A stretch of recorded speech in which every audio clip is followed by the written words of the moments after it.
it behind my ear. Under my seat. Hey, everyone. Hi.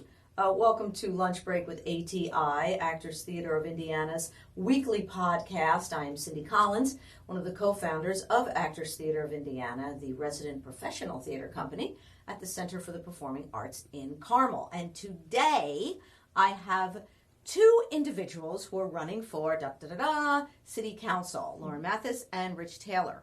And our marketing director, Meg Osborne, has been scheduling almost everyone who's running in this debate for City Council. So I've gotten to speak to a lot of people, Republicans and Democrats, which I love because I love hearing both sides of a story. And Loren, tell me which district you're running. So I'm in West District, the very far west of the city of Carmel. Okay. Rich? I'm running at large, so that includes the entire city. Oh my God, at large, yes. Oh my gosh. And that didn't blow it the first time. That's a big job. So you had me back on. Oh my God. Yeah, so. Oh my gosh. So, all right, so tell me, and let's start here because I'll get to whatever, your platforms. What I've been finding out is everybody who is running, and it is quite a large number of people running. It's a real influx of new people and the changing of the guard, so to speak, because obviously Jim Reynard is leaving, so it's almost like a mass exodus of some people and an influx of a lot of other people, which I think is very healthy and good for a city or any town or township or whatever. But tell me, first thing, you're a native of Indiana. Yes. And Loren, are you? I grew up around Chicago, a little suburb called Roselle. Okay, so you're a Chicago gal. Where'd you grow up? Little town? Yeah, I was born in the county next door, Lebanon, in Boone County, and then graduated from Yorktown High School outside of Muncie, Indiana, and then spent a large portion of my college education years and early professional career in Greater Lafayette area before moving to Carmel in 2005 to start a small business lending group with a bank. So you've been here as long as I have. Yes. 2005. Yes. Okay, 18 years? Yes. Yeah, oh my gosh. Whew. So that's, right? When I think about it, I'm like, oh my gosh.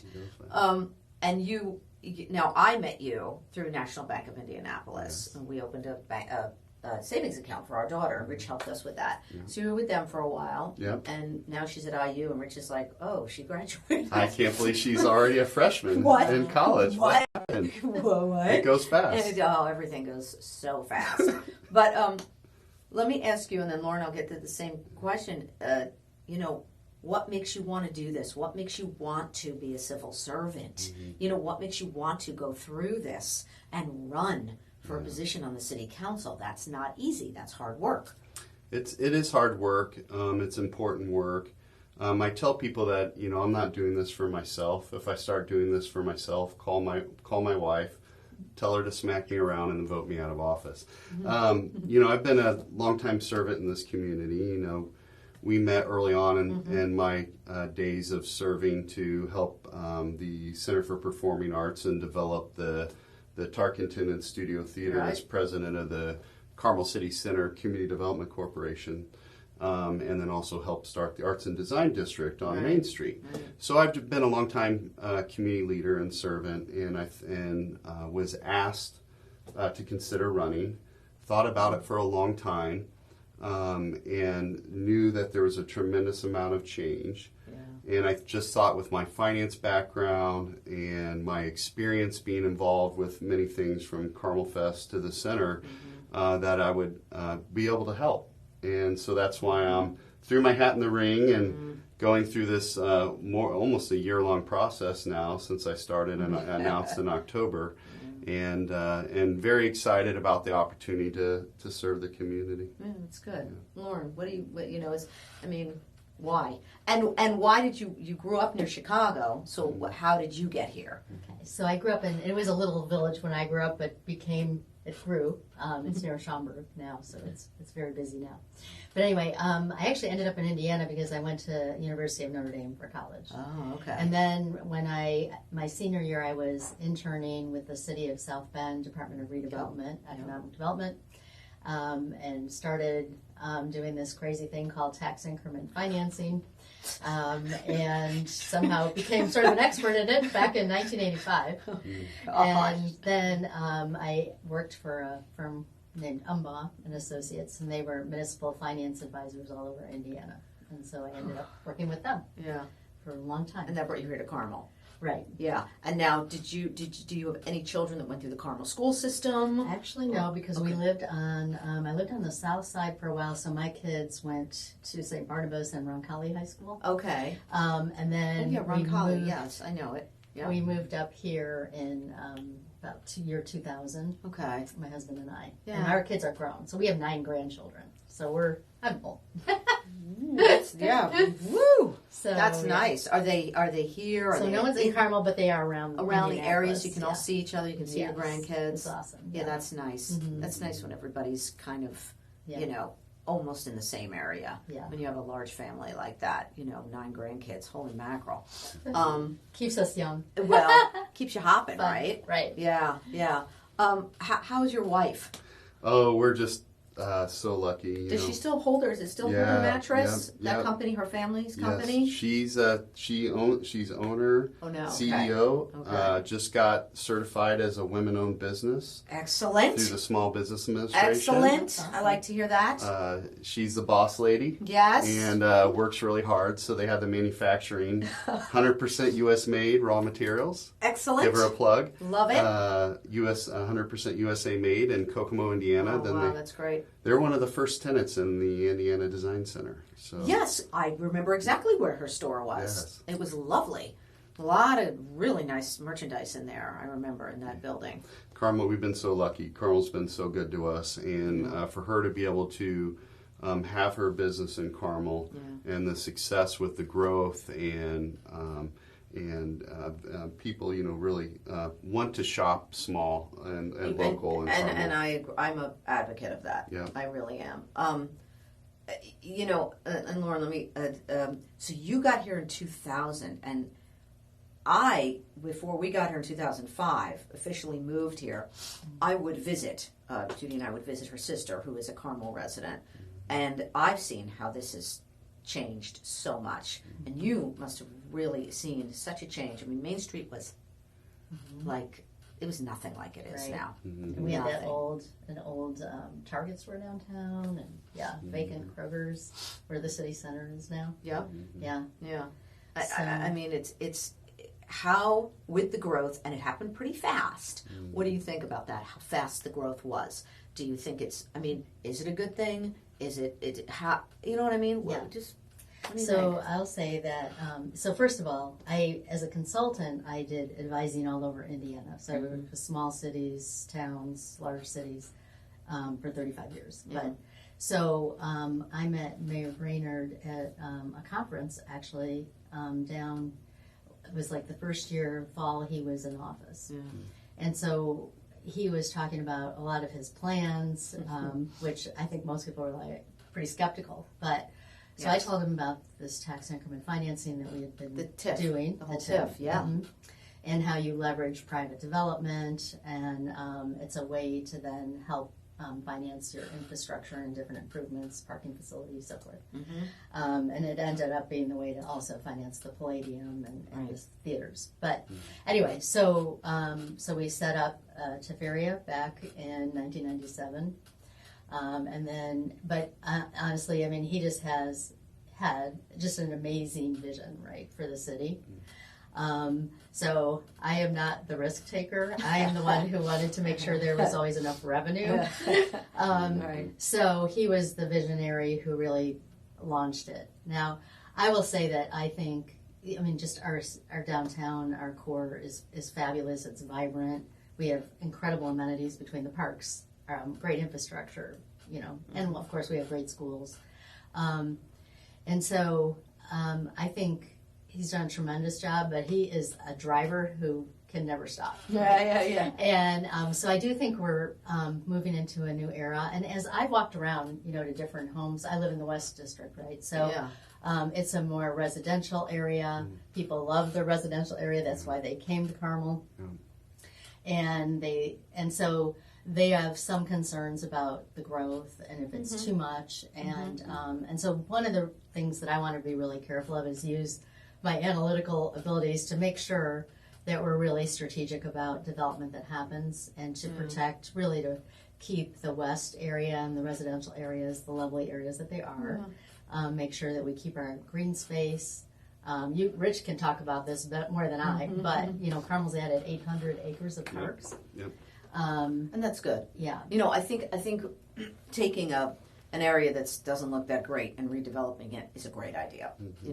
But I mean, I also like to see green space too. Yeah. And still have the trees, and I grew up in New Jersey, so it's almost kind of like home. You know what I mean? That you have development, but you also are keeping the landscape. You're keeping some of the landscape. It's important.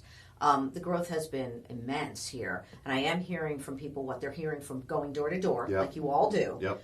What I'm hearing is people are like, with the growth, they're like, oh God, the traffic. Yeah. And the growth is going to make more traffic. And that's what the other candidates have been saying, what they've been hearing. And I'm sure you've been hearing the same thing. So Loren and I are sort of finance nerds, and she's even more brilliant than I am when it comes to municipal finance. And I'm not saying that I'm brilliant, but she's very brilliant.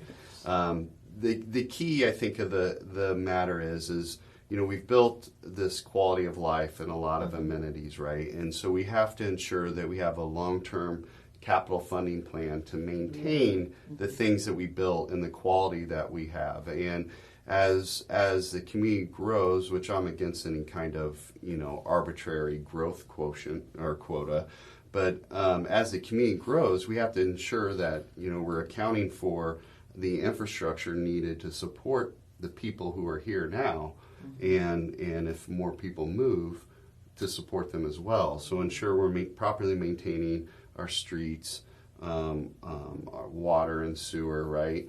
And then most importantly to me, as president of the Parks Board, is maintaining our 2-time gold medal winning. That means best in the nation twice. Wow.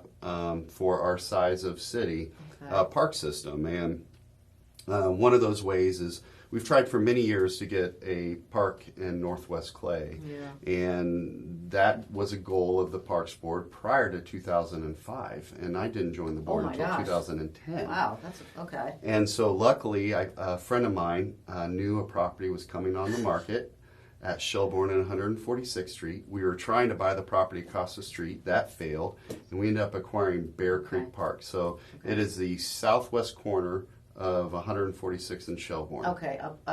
Yep. Yes. So I'm trying. I'm finding it in my head. Yes. What you're talking about. Northwest Clay, the furthest northwest you could go. Yes. And we finally were able to acquire 23 acres there. We just finished up a master plan, worked with many throughout the community to determine what's going to go there, and now we're looking for long-term funding. So what's going to go? Well, what is it? Come on, lay on me. Think of chutes and ladders. Oh my but God, that for game, kids Chutes and and families. Ladders? Yeah, it's fun. an amazing boardwalk system. The topography there is beautiful. Bear Creek runs through it. We'll have another pavilion there for our summer camp series and for programming there. At least that's what's in the plan now. Wow. There's a beautiful oak grove that was planted there previously. So. Tremendous amount of wildlife habitat. That's nice. That's great. Yeah, so maintaining and keeping that green space is so important to me. I think so too, because there are people here who are in apartments and don't have any property right now because those apartments are really popping up, and so that's nice to have that. Yeah. It's like any city. You're in an apartment, but you want to go to the park. You want to go to Central Park in New York. I mean, Central Park is always packed. You want to. You want to go to or try and park up where like I lived. You need that. People need that. People need to just get out and take a walk sometimes in nature. It really makes a difference. For sure. A lot of times, especially people if they sit at a desk all the time or something, And if you have kids. And the kids are even bored at home or something, or little kids before they start school. It's nice to go out and take them to an area where they can play on stuff. From a statistically valid survey we did here, I am nerd on statistics and finances again, but a statistically valid survey that Carmel Clay Parks did through our comprehensive master plan, which we're going through right now. Yes. It's a 5-year process. We do a plan every 5 years. We started ours a year early because we accomplished everything in our previous 5-year plan. What we have found is behind our school system, Carmel Clay Parks is sort of the second driver of why people love to move to Carmel. Okay. Yep. And I didn't know that. Yeah. Seriously. I'm going to jump in though too because go. the arts is Yes, also a a huge- huge attraction. Yes. Yeah, and as it should be, Right. with everything that went into the Center for the Performing Arts, Exactly. everything that went into that. Yep. You know, you have 3 theaters over there in that center on that campus is what we call it, and that should be the attraction. That is the attraction of, because when a community, when a city has the arts, the performing arts, I'm talking about. Visual arts are wonderful too, but it has the performing arts. You have merchants making money, you have restaurants making money, you have it trickles out. Right. Yep. There's It trickles $20 out. million annual You know? economic activity in Carmel from the arts. Yeah. Yes. And I think it's I happen to think it's important for any community, but that Jim and Brainerd had that vision, and people, you're right, people were very skeptical, and they said it to us. They would say that to us when we were waiting for the place to be built. They'd be like, "Oh, that's not going to happen," and I'd say, "Oh, I think it is. By the way, yeah, it will happen, and it will." Just naysayer, you know, because everything he said he's going to do, it looks like he did. Yep. And everyone who's going to be going on the city council, you get on the city council, okay? Are you going to continue? What is the continuation? Is it to put a cap on building right now? Shall we put a little cap on that? Or what's your vision? So I don't think it's really possible to put a cap in the sense that the private market is driving things, right? So to the extent that the council can weigh in, and the mayor is really in when there's variances wanted or certain areas, we have these overlay districts. There's ways that the city's laid out plans to help control the development, and the comprehensive plan of the city, which guides us, right?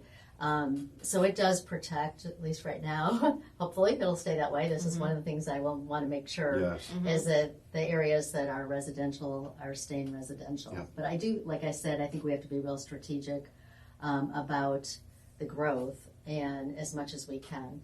And then the other thing Rich started to mention, but a capital plan is really needed. Yes. So again, I think Mayor Brainerd did things with a lot of it in his head, but I think it's really important to get much more stakeholder input from our citizens and all our different citizens, because Carmel is much more diverse now. We need to get more input from people in terms of what they want to see for the future. So we definitely need a survey and just meeting groups. But also maintenance is going to be huge, and I don't think that's been factored in as much as it probably needs to. In all our aspects, from parks to the Palladium to all our city buildings and roads, right? But does that mean more employment? But it does mean more employment. Yeah, which is good. Yeah, right. I do think we're going to, as development is going toward build out, and we do slow to some degree, right? People want it a little slower. Then we're going to have to be careful and strategic with our budgeting, because that's going to probably mean some cutting on some of our expenditures that we've, been able to do. And I'm sure there are certain areas that we could definitely be efficient in, but of course that doesn't mean we still have to, provide for our police and fire is super important. Our roads, our parks, our arts, the city helps, as you know, a little bit with the arts. About they do. We get 20% of the Palladium's budget is funded from the city budget, and then they have the arts grant that goes to all it's the arts grant that goes out every year to all Yeah. the arts organizations. Actors Theater of Indiana gets that every year, as does the other resident theater companies, Gregory Hancock, Boots Tarkington, the Symphony. So we have those arts organizations have received that. Since this company has been here, and so that absolutely, I'm speaking as a performing artist, needs that is imperative that continues, imperative, right, because not-for-profits, which is what the performing arts, most performers are not-for-profit companies, rely on grants. And there's a direct correlation to economic activity Yeah, you know, right. that's produced from that investment by the city, Yeah. right? Yeah. And businesses moving here and creating the quality of life that it attracts and retains employees, right? Right. There's a direct correlation between that economic activity and investment in the arts. Yeah. That strategy's been proven in many communities. I know it's been proven in other cities Yeah. across the country. Yep. Cities that are actually smaller than Carmel. Right. You know, let me ask you. So, with like, I live in a neighborhood here. We live in a neighborhood. Judy and I live in the village of West Clay. Yeah. We love it. It's a great neighborhood. Yes. Jim Riley, our executive director, lived there and got us to move there, and they live down the street now. So it's a great neighborhood, and I do agree with you that those neighborhoods should stay.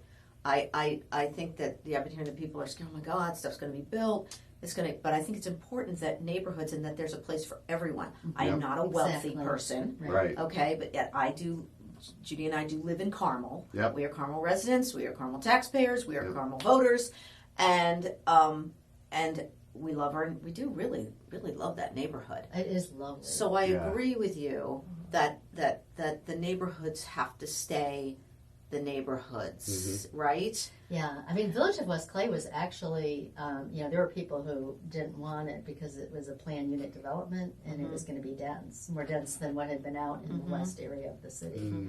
So even that was, a move toward making an area, more planned. And it has been extremely successful, though, right? It's lovely. Oh, it's an developed older neighborhood, as they dreamed, it would be. Yeah. But and again, like you said, I think it's the diversity that is nice because you've got that, which has now provided a nice little center in the western part of the city, and then there's still larger lots. There's still smaller neighborhoods, so it's nice having that mix. And I know that's an area, housing is a challenge that we're going to need to also address because we do need increased diversity for workforce. I mean, we want our teachers to be able to afford to live here, our police, Fire, everybody. So again, I think that's an area we need a really good housing study, but also we need to work on that. We need to get the data. And particularly for seniors. So a lot of people have lived here for 30 years, 40 years, investing in our community, live in a 4-bedroom, 2-story. They're going to sell that. They're not going to. You can't stay in those houses all the time. You're getting older, and right. Without a first floor master, right. So there has to be a look at how do we create affordability in the housing stock through proper planning and smart development to be able to create opportunities for seniors to stay in our community. Yeah, because let me ask you, because there's like, okay, here's an example. You have these assisted living places, which are lovely, the Stratford, the Barrington, Marquette Manor, which is down in, but it's close, right? Yeah. But they're very, very pricey. Yeah. They're very, very expensive. I'll be like dead in the backyard. Okay, that's me. I just told my kids, just prop me up. Okay, because there's no way, there's no ever affording these places. They're like country clubs. So in that, of that idea, people who cannot go into those have to have a place to live and maybe want to get a little ranch house, right? Get a little smaller home where they don't have to do maintenance or they don't have to. And people are living longer. People are living longer, gosh, yes. and people want to age in home. Like, as my parents are aging, and as my grandparents age, they wanted to stay in their home, right? And, and so, looking at ways that we can support seniors to stay in their home, whether it is and stay in Carmel, whether it is helping through Prime Life Enrichment to provide opportunities or changes to their existing home, to where they can stay in that home, or the housing stock appropriate for somebody to age in their home. Yeah. Like, do you think an apartment, because those apartments, they must have elevators. I mean, they do say that they must have elevators, right? In the central area, they say that that it's a greater number of empty nesters that are in those apartments. 55 plus. Yeah. Right? And I know people who moved into those Right. apartments who are empty nesters. Mhm. I personally know people, and they're like, "Hey, we just got an apartment. It's great." Yeah. So, But not everybody, like I know Yeah. a lot of people want to still have at least some yard to maintain. Yeah. yeah, they want like a townhouse. My husband a loves to townhouse garden, or- so yeah. he would not be happy in an apartment. And not everyone is, and that's So, why yeah. I agree. You have to have there has to be choice. But there has there are, to be a those variety. smaller homes, where that we could work toward. I think, where there's like the duplexes or the just a smaller ranch, like you said, where they have maintenance though for the neighborhood, Yeah. things like that. Yeah. So, but part of it is, finding land. Land is so expensive, Yes, so very that's one of the things that makes it hard to do it in an affordable Real estate. way. Right? Construction costs Construction are, materials. have if in Everything's the gone up supply since chain. COVID. Everything's gone up. Yeah. Everything lumber has gone up, and it didn't go back down, and it's not. Mm-hmm. So every product went up in price during the pandemic, and I think it's staying that way. So it is harder. It is, and to get people to do that is harder too. The contractor and And even the trying to get builders. some kind of federal tax credits or subsidies, it's harder for Carmel because it's in a more affluent area. Mhm. Right. They're like, everyone has money there. And I'm like, hi, I don't. Exactly. That's what they think. But, Right. And that's not true. And especially, they're like down, and I won't go on forever about this, but down, like, say, near the border, like Home Place. Home Place is a Right. key area Right. that we have to protect as a residential area. That the homes are relatively affordable Right. for this market. I've been preaching about that we and this is one of the reasons why in a discussion with my board, which is the Realtors Association, I received their endorsement is really protecting from a planning perspective the home place neighborhoods from redevelopment Okay, and yes. keeping it as residential housing is going to be so important. And I agree. I do Yeah. agree with you on that. I do. It is important because, like I say, I'll say it again. Everyone needs a place to live, and if you want to live here, you might want to live in a place, and you're like, we just can't afford to live there, and that's too bad. That's unfortunate when someone can't, who could bring something to the community, Yeah. When I first moved here, that's where I lived for many years. Did you? Yeah. Yeah. Yep. My No, wife and I. that's- I didn't know that. Yep. Oh, Yeah. On interesting. Ruckle Street, just Ruckle. north of 106. I asked Jeff Worrell was on Yeah. a few weeks ago, and I asked him, and then I'm going to wrap this up. This is my last question. So when you go to door to door to door to door, and everybody, you're all going to knocking on thousands of doors, right? And have you been met with mostly people who are accepting to listen to you, or has there been a little push-pull from some people? And I'm sure there has been because we're humans, know. Yes. And, I mean, So what I've experienced is that everybody, there are things that people don't agree with, right? Sure. Or take issue. Generally, people love this community and are so proud to live here. When you talk about people like Jeff and Loren helping with early on the financial strategies for the city and advising the city, and some of these candidates that I'm running with, and I'd say even not toot my own horn myself a little bit, we have been the people who have made what Carmel is today. So when you tell them about your background and experience and what you've been able to provide for the community, they're very excited, and they're excited for the future. They have confidence in this time of transition from leadership, because only 4 council members are running for re-election this year. It'll be basically a majority new council and a new mayor. It's Sue's and Miles. They Yeah. were on the Yeah. campaign. Jeff is rerunning. Yeah, Jeff's rerunning. Adam? Adam's rerunning. Right? Adam, Tony, and Teresa Ayers Okay. are the ones running. So Okay. Jeff, Adam, Tony, and Teresa Ayers are, Okay.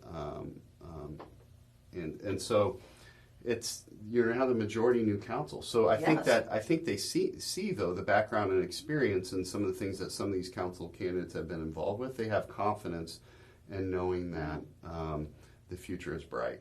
Good. Yeah. And I mean, and I can't imagine you going to a door and someone screaming at you. I mean, you seem like a nice person. We've Most never people met before. are So, incredibly. Yes. I find it amazing that people even open their doors. yeah, well, Somebody walks up to your house in the middle of the day or afternoon, Yeah. and they literally open the door and start talking with us. Yeah, I mean, that's it is not. really Because usually awesome. we're not around a lot. Like we won't. Yeah. But we have been home when and I'll talk. I'll talk because I want to know. And I people wanna, are amazing. I mean, yesterday I was talking to some gentleman, and he was asking me about, well, the assessed value has been going up, so shouldn't the tax rate be coming down a little? And I was, I just thought, well, that's, pretty intelligent to understand the relationship between assessed value and tax rate and so forth, right? Yeah. And so he was asking a lot of really good questions. Wow. And there was a lot of people who I've met that I'm like, man, we need to have you on a committee when we're in, because people like that, they're really paying attention. They have really good ideas. You want them to come to be meetings. You included. want them to come to city council meetings. You want them to be present. You want to hear the voice. Very educated. Yeah, that's great. Yeah, I think that's important. Well, thank you. I'm going to wrap it up. Loren Mathis, Rich Taylor, they're running on the Republican ticket for Carmel City Council. And this is what I always say, whatever you do, whoever you vote for, vote. It's very important. So I always say it's a lovely luxury we have in this country. So whatever party you're going to vote for or whatever individual you're going to vote for, just get out and vote so you will have a say in what's going on. And real quick, I'm going to say that,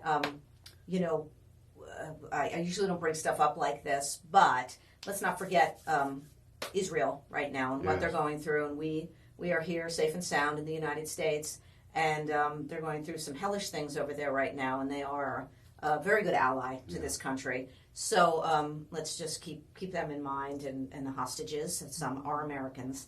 Yeah. Yikes. So let's not forget, how fortunate we are in this country. We're, no matter what party we are with, we are under the same flag. Yeah. So thank you so much for being here, and thank you for joining Lunch Break with ATI. I'm Cindy Collins.